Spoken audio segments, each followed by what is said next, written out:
Okay, we are recording. Always the hardest part to remember to press the button. Now we are here, and I'm so excited to have you here.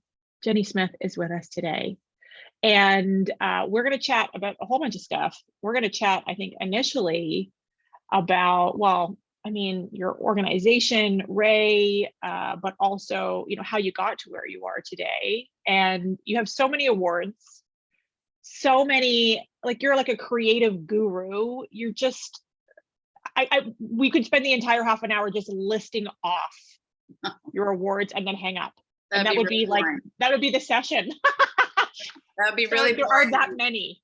No. And it's not just me, because you know what? It's because of my team. They are wicked. So that's why there are all the awards. Okay, cool. Well, we will list all of them in detail when for those who are curious about it. But our paths, I crossed your path because of you receiving one of the top 25 women business leaders in Atlantic Canada, and that's how I discovered you. I'd heard of you previously, but then as I started digging into you and learning more about you, I was like, wow, we have some things in common. And I'd shared this with you the first time that we spoke, that I too had lost my job many years ago while I was on maternity leave. And it was totally blindsided. Like there was no indication that this was going to happen. I was invited into what I thought was a meeting to talk about how the business was evolving and was handed an envelope. So, faced that similar moment of like, holy shit, what am I going to do with my life? Never thought I was going to be an entrepreneur. That was not my path. I was like, I will work for somebody else for the rest of my life. So, what happened for you? Well, I feel like I've told this story so many times, but whenever I tell it, it still rings true. And it's an important lesson for me. I've learned a Mhm. lot from it. And Mhm. every year I learn more about myself from that um, incident, I guess. So I've been in advertising and marketing for 25 years, or probably a little Mhm. bit longer than that, actually. But I just like to say 25 because it makes me look and It's a good number. yeah, it makes me feel a little bit younger than I actually am.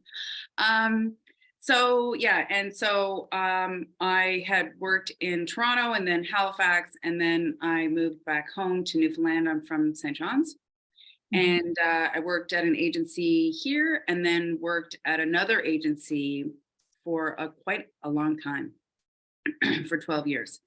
And they got some bad news about one of their major clients. They had major cutbacks.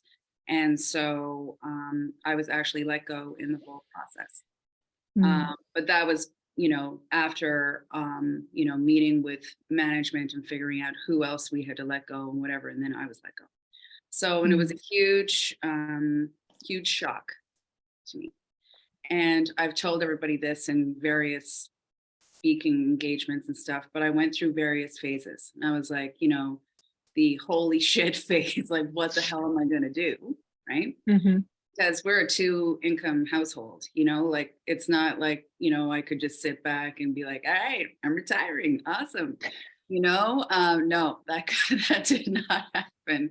Basically, I was like, oh my God, what am I going to do? Like, I was really like, I was freaking out. And then there was, Mhm. also the anger phase because, for various legal reasons, I received only a couple of months severance.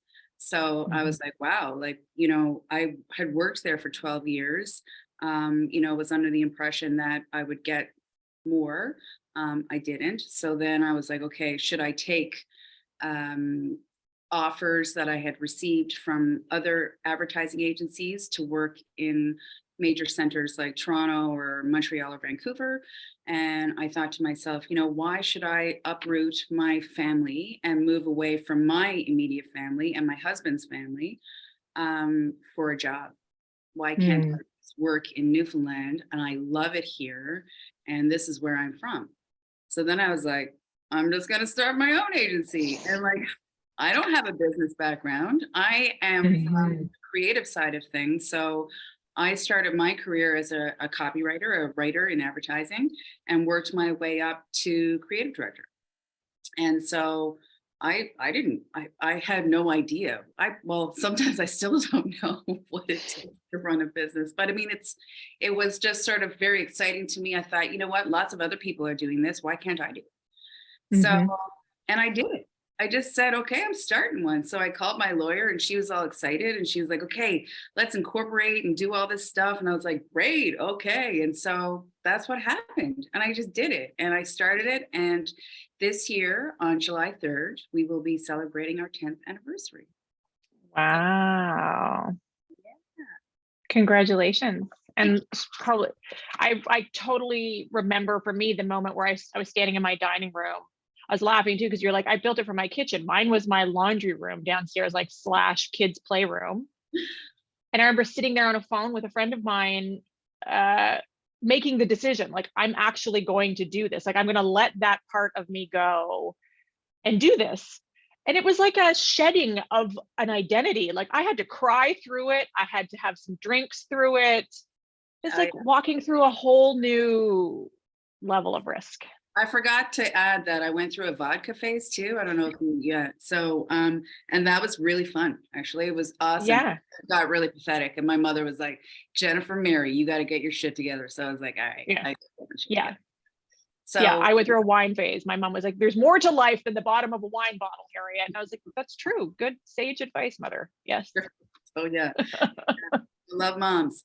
So yeah, Yeah. so here we are 10 years later. And I just feel very fortunate for all the people I have met along the way. Mm. And everything that I've learned along the way. Because let me tell you, when you start your own business, even if you have a business background and even if you know accounting and know financials and know all that kind Mhm. of stuff, it's still extremely challenging and it can be Mhm. lonely at the top too. Mhm. Yeah. Yes. I mean, I was thinking of our conversation today when I was just scanning LinkedIn quickly and watching the news and seeing the announcement of, Amazon laying off 18,000 people today, and this sort of uh, the big R word that is being thrown around from recession and redundancies and all of those kinds of things. So it just seemed like a timely conversation for us to bring up and our own experiences with that, but the silver lining that can come from it in terms of the amount of growth and learning and obviously success that you've had as a result of that. So I look at that situation, for me, as hard as it was the best thing that ever happened to me. But I think that there are a lot of women right now who are in that sort of existential crisis slash vodka phase, trying to figure out like what do they want to do next in their careers, either because they're unhappy in the job that they're currently in, or that hand has been dealt for them and they're experiencing, a job loss or a redundancy. So I know you have some pretty interesting views on gender equality and women in business. So I don't know where we should begin with that conversation, but I've got a feeling you're going to take us somewhere. I don't know. I think maybe, so women-led businesses, I want to talk about that for sure. But I Mhm, think that, mhm, a lot of women have fear of starting their own thing because it's, they have no power at first. Like mhm, you don't know what's going to happen. So mhm. it's tough. And I think that if you don't have the support and the mentoring, then it gets really hard. So Mhm. for me, I just want to talk about mentoring and supporting other women because Okay. I never realized how important that actually was until I started my own business and met other people out there and met other amazing women who were just killing it, right? Mhm, So the thing that I felt like I couldn't believe it when I first started my business. Like there were people who were actually willing to spend their time with me and help me, and say, okay, you got to do this, or no, definitely don't do that, or do this, or reach out to this person, or whatever. And I thought to myself, I am going to give my time for as many people who want it, because helping others is so important. It's just so important. So, and giving people your time is basically the most precious gift of all, right? mhm. Time is money. And I always think that, spending that really focused time with someone is just, it's invaluable, and what goes Mhm. around comes around too. And I don't Yeah. expect anything in return, but I think that personally, I just love seeing people grow and thrive. And if I can help them with, a major problem by telling them a shared experience or something, by all means, like I love that. And I joined WPO, the Women's Presidents Organization, Mhm. around 6 years ago. And I was, I'm still in awe. There's 18 people in our group, and I'm still in awe of just how supportive and amazing everybody is. And when you have other women supporting you and like just helping you along the way, and that they have your back, it's actually really, it's refreshing, it's motivating, it's just I can't really put it into words. It's just, it's powerful, I guess. Mhm. And Mhm. so I just I feel as though that mentoring and supporting women piece is really, really important, and it's really helped me along the way. Um, Yeah. yeah, sorry, did you want to comment on No, that? no, no. Go for it. Go, go, go, go, go. I have other questions, but I'll save them. Yeah, so, and I guess I guess just because there have been women that I've encountered, not before I started my own business, but before, that used to um, be threatened. So they would Mhm. take the opposite. And so I think that's why I just appreciate the help from other women so much right now, and Mhm. throughout the past 10 years. So I think that is, it's just, it means a lot to me. Um, What do you mean threatened? well, I think that sometimes there are women who see other confident women and women who Mm. are excelling at what they do. And I think that they feel threatened. And I Mhm. feel sometimes that they don't want you to succeed. And so, Mhm. and that's not just a female thing. I think that males are very much like that too, to Mhm. some extent. It all depends on what kind of business you're in, what kind of, industry, what kind of situation you're in. But, when Mhm. I was growing up, throughout my career, before I started my own business, I worked in a very male dominated industry. So in creative departments, in advertising agencies, Mhm. there are not a lot of women. So, for example, 3% of all creative directors around the world are women. 3%. So, growing up in creative departments, I was surrounded by guys, like dudes all the time, Mhm. right? Mhm. So, there were no women. And Mhm. so, if I presented a bunch of ideas that got, uh, that were successful or got in front of clients, then some of the guys used to get their back up about that. So backstabbing, stealing ideas, all that kind of stuff. So I guess I just really do. I just appreciate people who support other people, and that doesn't necessarily have to be women, but when Mhm. it is a woman who is supporting you and giving you all the help that you need, it's extremely special and powerful, as I said before. It is, I think about, my business and over the years, and it's grown because of the majority of times support from other women who have been helpful either with time or support or a referral or a recommendation or an idea, just time out with no expectation of anything in return. And a handful of really, great men who have been very supportive as well. And I think that that's so true. Like, women, from my experience, have always been powerful. We are powerful, but I think that there is definitely an element of we don't feel our power. We don't acknowledge or fully utilize our power. And sometimes it's only through like that relationship, through that reciprocity, that we feel like we have permission to like actualize it and to use it, because we see other women doing it, or we're being encouraged or supported or challenged by other women. So I definitely feel that. I think when women come together and work together, magical things happen. There's something that, and the conversations are different. Yeah, they are. And you just made a point there where sometimes women don't like to toot their own horn either. Like they don't Yes. like to talk about their successes. They don't like to, Mhm, talk about all their awards or whatever, or, being in business, or mhm, I mean, just being in business is a huge accomplishment in itself. mhm, mhm. So, but a lot of women don't like to talk about that, and I'm actually one of those women. I don't like talking about all the success that comes with owning a business because it's not just me. It is Mhm, a huge team of people. It's my team, so mhm. it's not just a one person kind of thing, right? It's so, I mean, I'm just sitting here, I'm thinking, wow, this is a topic all in of itself. But this whole piece around, our perceptions around success, other women's success, supporting other women to be successful, Mm. and not comparing yourself and not feeling like, oh, well, who is she to talk about her achievements and her accomplishments?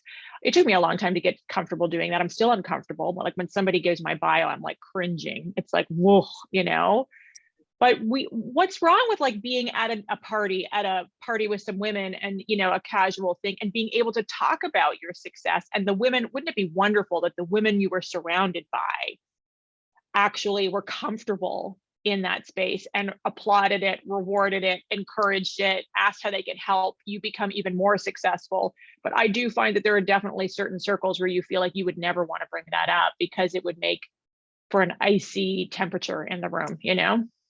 Agreed. Agreed. Yeah. So I'm so happy that you found your people and you've got a place where you can do Yeah. that work. No, it's important. And if Mhm, if you can find that, then it will help you a lot. And it doesn't have to be a huge group. It can be one person. It mhm. can be two Yep. people. So because it used to be just my mom and dad. Go, I Jen. love that. Uh, Yeah. yeah, Your but biggest fans. oh yeah, yeah. So yeah. So Yeah. Find a wing woman or a wing man or several and get them in your corner oh yeah. and help them. Yeah. Yeah. Super important. Okay. So let's talk about women led businesses and yeah, why that matters. Well, first of all, women rule, right? Like we are we are superior. Um, Woo! Yes, I know. you know what? I feel as though we're just complex human beings. We have we are we're different, Mhm, and the way that we approach things is different. I a lot of people talk about how blunt and brutally kind of honest I am. And they always say, is that a leadership strength or weakness? And I always think to myself, like, well, sometimes I have to work on my delivery. mhm, But in my mind, I feel as though these qualities are definitely leadership strengths. I think that being honest with someone and giving them, constructive criticism, but being honest about it, is a very helpful thing when it comes to communicating with clients. They're mhm. like they don't want to hear any kind of BS. Like let's just Yeah. let's be truthful. Let's be genuine. Be respectful, but being honest and sometimes being blunt is really the way to, in my mind, and that's worked for me. It's the way to go. Mhm, Clients are trusting us and allowing us to, basically take their money and create advertising and create work that is going to work for them. So we need to be as direct and transparent as possible. And mhm, so, I think that, and also, there has to be, I guess that you had to be pretty diplomatic about things, but I think that clients, if you have a trusting relationship, if you have a really great relationship with people, not just clients, but it can be internal relationships and relationships with your partners and suppliers, then being honest and being respectful, I think those are really, really important leadership qualities. And I think a lot of women have those qualities, and Mhm. some women just don't know that they have them, but they are inside, Mhm. you know? Mhm. So, for example, Ray is the only women-led full-service agency in Atlantic Canada.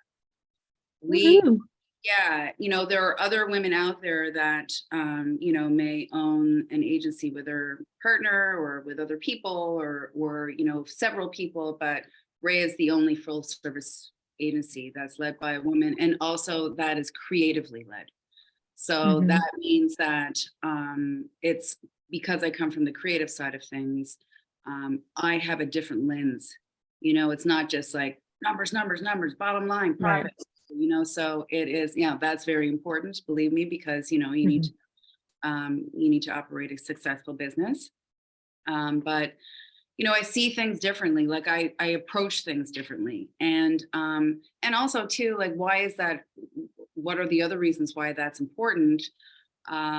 From just I guess a business point of view, I read somewhere that it's probably higher now, but 89% of all household decisions are Mhm. made by women.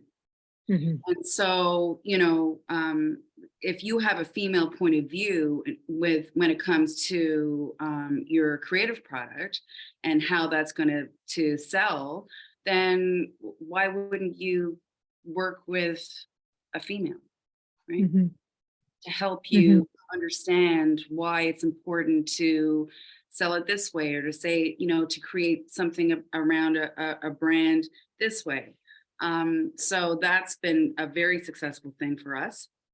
And I guess, it just, we feel as though business problems can be solved with creativity, and that, having that female lens on stuff, it really, really helps with with your return on investment.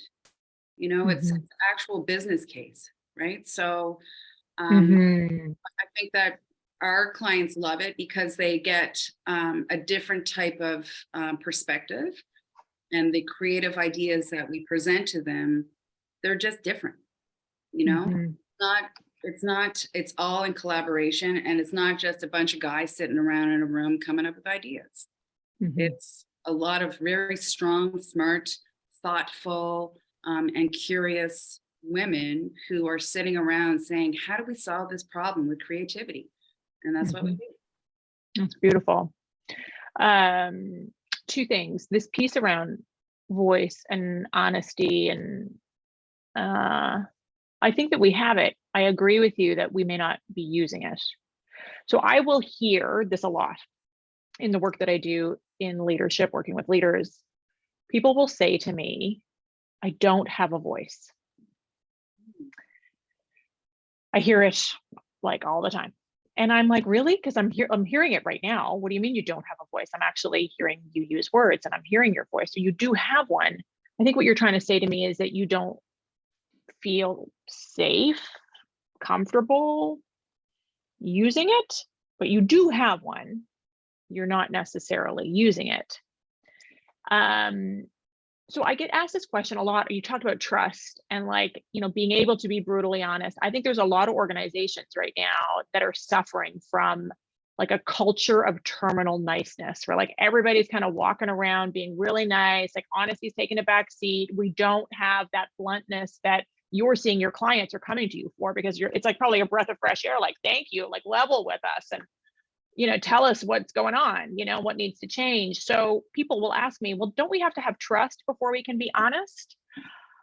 And I don't know if that's so I have a perspective on that. I'm just curious what yours is. Like the connection between trust and niceness and honesty and this whole conversation around leadership. What do you think?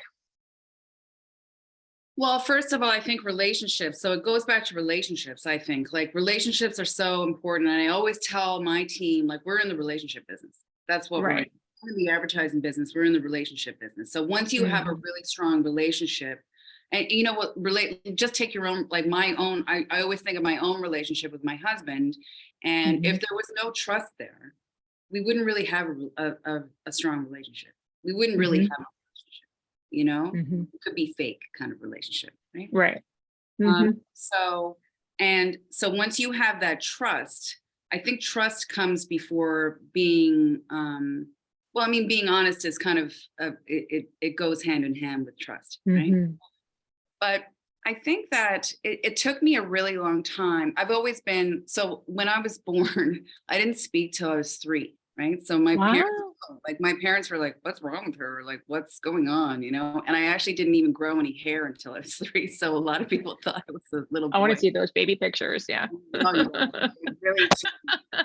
Well, my nickname is Piggy. Nice. My parents are really, Oh. really nice. Yeah. So no, they're amazing. So anyway, Yeah. but I think that once I started speaking, like I didn't really beat around the bush. I just sort of just said things how they were. And you know, I've always been like that. And I'm not a big person. Like, say if this whole boardroom was filled with people, I'm not going to speak very much. Like I don't speak a Mm. lot. But when I do Mm. say something, then I feel as though that it's important, you know? I'm Mhm. not one to be kind of like the loudest person in the room, you know? Yeah. And it Mhm. took me a really long time to realize that you don't need to be like that. So growing up in creative departments and you know, being surrounded by all these guys who wanted to be the loudest person in the room, I was Mm. always the quietest person. And it took me a really long time to figure out, you know what? You don't need to be the loudest person in the room. You just need to say things at the appropriate times when, you know, and say things that are really meaningful and thoughtful, Mm. right? Mhm. So, and that comes back to having confidence and being yourself and really embracing that. Because I always tried to, when I first started out, I tried to be like one of the guys. Let's go out, drink beer. Okay, let's go out and watch the baseball game. Let's do this. And I tried to be like one of the guys. And then I realized, oh my God, my superpower is because I'm a female. That's my Mhm. superpower. And once I was confident in that, and once I gained confidence and my work got better, and you know I became a better creative person, then I realized I was like, I don't need to be like them. Mhm. This is why they may feel threatened, or maybe they're trying to steal my ideas or whatever. It's because I came into my own voice, I guess, you know? Right. So I think that when there is trust in a relationship, I think that you can still be nice, you know, Mm. your delivery in terms of feedback or criticism, you know, and I'd much rather get from my boss, you know, hey, let's talk about this piece of, you know, advertising that you wrote. It's really not the greatest, but I have some ideas on how to make it better. Mhm. Instead of saying like, okay, this sucks shit, like you should just die and just go in a hole somewhere. You know what I mean? Like there's lots of ways to deliver feedback, and there's lots of ways to do, you know, in a It's always really a good day when that feedback comes your way. right. So yeah, I don't even know what the question was, but I know, it's okay. I was just like, I'm still at dying in a hole. I haven't left that part. So, well, I wrote down, rather than being the loudest person in the room, what about choosing to be the most honest person in the room? And that doesn't mean brutally, it doesn't even need to be brutal honesty. It doesn't mean like you suck, you should quit your job kind of level of honesty, but it can be truthful and it can be about growth. And I read this somewhere and it stuck with me after all these years. And it said, a careful conversation is a failed conversation because it merely postpones what the conversation really wants and needs to be about. oh, I love that. Isn't I'm that so good? ripping that off. Yeah, rip it off. And I think there's like a lot of this like sort of careful type of communication that we're seeing in, in the workplace right now. There's a lot of fear about being honest in the workplace for lots of different reasons, and just in terms of like how the message is going to be interpreted, how people are going to perceive me. And I think that that's really, as you probably learned through what you're telling your story, what I'm getting from that is at one point you had like a wake up call. You're like, why am I trying to be like that? I should just do me because I have a superpower here and I'm different. And, I can bring that edge, and that's what's going to help me to stand out. And it feels much better to walk that path authentically than trying to fit into somebody else's shoes anyway. Absolutely. And I think that when you are honest and transparent too, people know the deal. Like I've worked in places Right. there's like backroom secrets and backroom conversations and, Mhm. oh, okay, this is happening. And then you had no idea what's going on. So then that snowballs, because I'm slightly paranoid too. So that Mm. snowballs into like, oh my God, am I not working hard enough? Am I not doing the right thing? Why are they Mhm. talking about this? Like, I don't know anything that's going on. And then that kind of sucks the whole, your, I don't know, like your confidence, and Mm.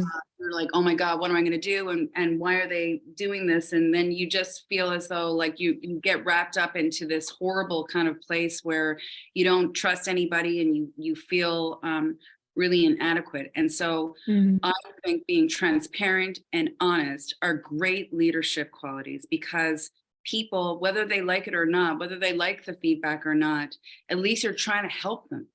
You're trying to Yes. help them get Yes. better. You're trying to grow them. You're trying to, be honest, but in a nice way. And you're trying to make them a better person. I Hmm. think that's Yeah, what, I think it's so important to know that and to remember that, because that person had a choice. That leader or the person who's giving you feedback had a choice. To say nothing was the other choice. yes. And when they To say say nothing, nothing. it's bad. Checked out. That's worse than the momentary sting of, the feedback and internalizing it and all that kind of stuff. Absolutely. And, transparency doesn't need to come just in terms of like just one on one. So I'm Mhm. very transparent with my entire team. So lots of times, like we have status meetings every week. Lots of times I'll call like just a general meeting or whatever. And that it can be as long as 5 minutes to, 1 hour or whatever. But Mhm. every year, and basically every quarter, sometimes monthly, but my employees know about our financials. I'm very Mm. transparent with all that kind of stuff, because you know what? They work so hard. They Mhm. deserve to know how we're doing as a company. Yeah. Like I've worked for some companies, and they're laying people off, or they're doing this, or they're buying this, or the president buys a really cool new car, and then you know then you're told, no, we're really doing horribly or whatever. And so you're like, what, why? Like we've been working so hard. So Mhm. I thought to myself, my team needs to know everything. And they do. That's fresh. Very fresh perspective. And you've just become a best place to work. Yeah. And that's not just me. Like I Yeah. really feel so like my management team is 70% female. Mhm. We have such a like they are so smart and just amazing, and they have so many great ideas, but our entire team is like that, and I feel as though they make it the best place to work. They really do. Mhm. We've put some things in place that help. During the summers we always have summer hours, so we get Friday afternoons off. And then Mhm. during the fall, just this past fall, we gave people Friday afternoons off. And now we're making it a permanent thing, because Love that. who works on Friday afternoons? Like some people do, but like it's not really like, hardcore grind, right? Yeah. We're not having any client presentations. We're not Right. doing any kind of like major thinking at 4 o'clock on a Friday afternoon. Don't And have a brain cell left. if you, none. And if you are off at 12, hey, you can go for a boozy lunch. You can go Yeah. grocery shopping. You can leave, hit the road and go to your cottage or cabin early. You can go for a walk. You can play with your kids if you have kids. Like it is just that little extra time, like just those sorts of things, it actually Mhm. means a lot. It really It does. does. I It love does it mean a lot. because I never used to work Great. afternoons. I know. Not I had not much going on at that time of the day. Yeah. Wow. Well, as we are getting ready to wrap up here, I know that you have oh my God, I could talk to you for hours. It's just really lovely. Let's do But it. yeah, I know, right? We'll get where's the vodka? Hello. No, Downstairs. Yeah, I know. No, it's not Friday. no. I don't even know what day it is. Oh, it's Thursday. It's close enough. No, Thursday, it's a new Friday, so we're all good. Junior It's all good. Friday. It's Junior Yeah. Friday. So, okay, women who are sitting here, you said there's a lot of women who are sitting around. You kind of had the same thought. I had the thought, can I do this? Should I do this? Who me? Like, I love that insight that you got. And you're like, I'm just like, who else but me should do this? I'm just going to do this. I'm going to make it happen. So, for women who are sitting here contemplating what's next for them, whether that's, in their career, we're seeing the trend of more women backing out of senior leadership and more women leaving the workforce. I wanted to ask you about that just from a positioning standpoint. I'm curious. I was reading this article McKinsey released and Lean In released about the great breakup, as how they positioned this article, that women are breaking up with the workforce. And there were some interesting perspectives on the language that was being used, because if men were leaving the workforce in record numbers, these AirPods just want to jump out. I'm too animated with the way that I talk. Apple just wants you to be very serious. I can't wear them either. I can't do it. Like, they always fall out because I'm like I'm all, I have to like sit like this. Can't do it anymore. Smiling. Yeah. I think that they would be like the great disruptors, the great innovators, the great change makers, but we're like breaking up from an emotional relationship because we are women leaving the workforce. So I just thought that it was just an interesting, creative choice that they made to label women leaving the workforce. But for the women who are making this choice and are sitting here on the fence and figuring out what's next, what do you have to say to them? Oh my God. So don't get off the fence and just do it. Right. So I had always thought about, like, I should really start my own thing, or maybe I should go freelance or whatever. And I kept on thinking about it and thinking about it. And you know what? Now I'm like, thank God they laid me off, because I love being a business owner. I love running this agency. I love everything about it. Not so much, I don't love everything about it, like buying all the toilet paper and watering the plants and stuff. No. Right. But, it's a really satisfying thing. It's flexible. It's an amazing feeling when you have a team of people who are all in it together. They're supporting each other. At the beginning, it's really scary, but it's also exhilarating. It's exciting. And, people who are thinking about doing it and unhappy in their jobs, like, do you really want to keep on working in a job where you're unhappy and that you can offer so much more? Like, that's the thing. Like, I talk to a lot of women who are, they're contemplating going out on their own, and even not like starting their own, like a bigger type of business, but maybe a consultancy, or maybe, just doing some freelance and stuff. I'm just like, do it. Just do it, because, you only live once. Where just, you just have, it's just such a, it's such a great time, I think, to get out there and to leave that comfort, because a lot of women like to have that comfort of knowing that the check is coming every 2 weeks. It's a no-brainer. I can just go in. I don't have to be responsible for all that stuff. But for the women who are thinking about it and who are contemplating doing it, call me, because I'm going to tell you, like, get out there and do it. It is just the best thing. And they will find it. They will realize how amazing it is. They got to do it. And there's no time as the perfect moment either. And I would even say, for the people who think that it's more secure, like, there's no such, like, certainty is gone. Security is an illusion, like. You know what? You make a really great point. That is an excellent point, because you know what? No job is secure now. Even in tech, like, there are so many tech companies laying people off, and everyone, like, last year was like, oh my God, tech, let's get into tech and whatever. And look what's happened. Like, no time that tech's been more important than the past couple of years. And look what's happening now, and the trend that's happening.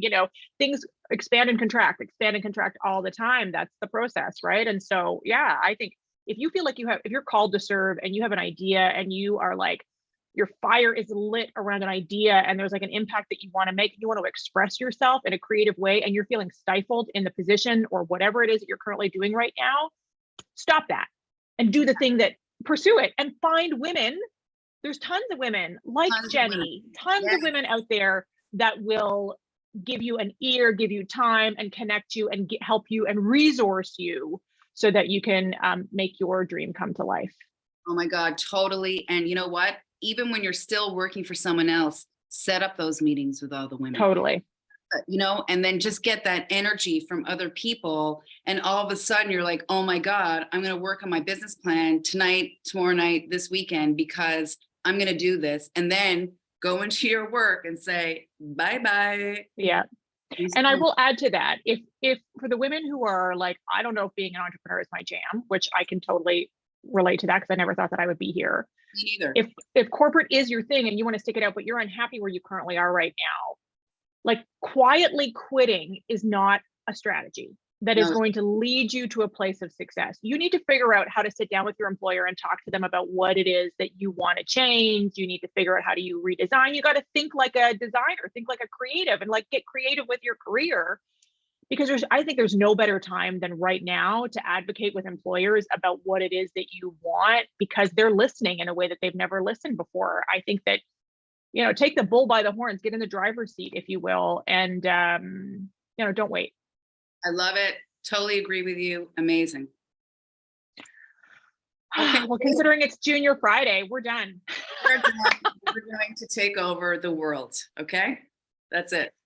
Thank you so much for being here. You're awesome. You are a ray of light. You are a ray of sunshine. And just wanted to express my gratitude for taking time out to be with me and, you know, really staying true to obviously your values and what it is that you stand for, because you didn't know me from a hole in the ground. And here we are having a conversation. And I really appreciate your support and your guidance and mentorship over the past little while as well. So thank you so much.